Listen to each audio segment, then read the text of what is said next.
খালেদা জিয়ার মৃত্যু থেকে শেষ পর্যন্ত আওয়ামী লীগ বিরাট সুবিধা নিয়ে নিল, রাজনৈতিক সুবিধা নিয়ে নিল। আওয়ামী লীগের অনেক উপকার হয়েছে। আওয়ামী লীগ রাষ্ট্রের এমনকি আইন লঙ্ঘন করে, সন্ত্রাস বিরোধী আইনের আর্টিকেল লঙ্ঘন করে, সরকারের আদালতের নির্দেশনা লঙ্ঘন করে নাটকীয়ভাবে আওয়ামী লীগ বিরাট সুবিধা নিয়ে নিল, পলিটিক্যাল সুবিধা।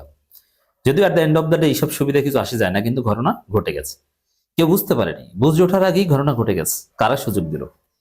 বিএনপিরও দায় আছে, তারেক রহমানও দায় আছে। প্রথম কথা হচ্ছে, দেখেন, জয়শঙ্কর বাংলাদেশে এসেছেন, আসতেই পারেন, ইটস ভেরি নর্মাল।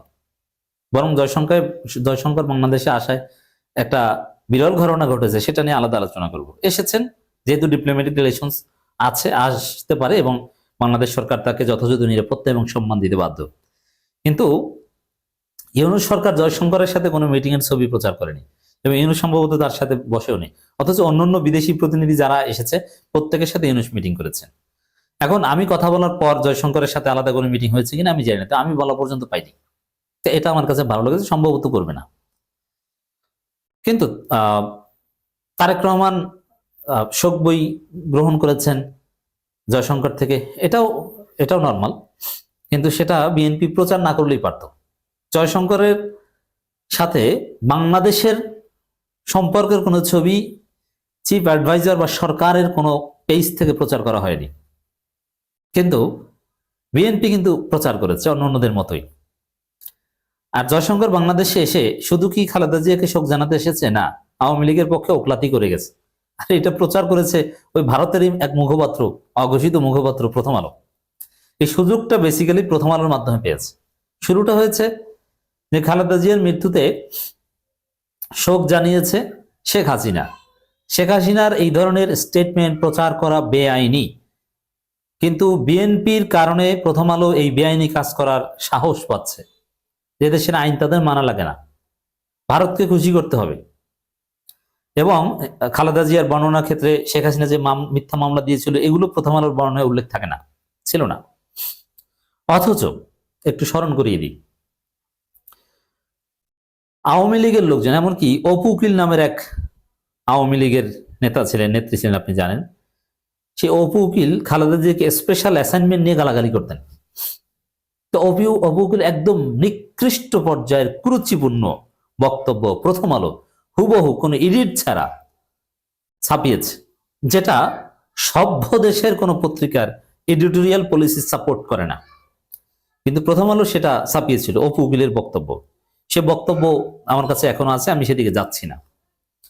কিন্তু দেখেন, খালেদা জিয়াকে নিয়ে জানাজার সময় বিএনপি স্থায়ী কমিটির সদস্য নজরুল ইসলাম খান তিনি যে বক্তব্য দিয়েছেন, সেখানে নজরুল ইসলাম খান স্পষ্ট বলেছেন যে খালেদা জিয়ার মৃত্যুর জন্য ফেসিবাদী বা ফেসিস্ট হাসিনা দায়ী। কিন্তু প্রথম আলো ফেসিস্ট শব্দটা উঠিয়ে দিয়েছে, মানে হাসিনাকে ফেসিস্ট বলে না, যে খালেদা জিয়ার মৃত্যুর জন্য হাসিনা দায়ী। অথচ নজরুল ইসলাম খান বলেছে ফেসিস্ট হাসিনা দায়ী।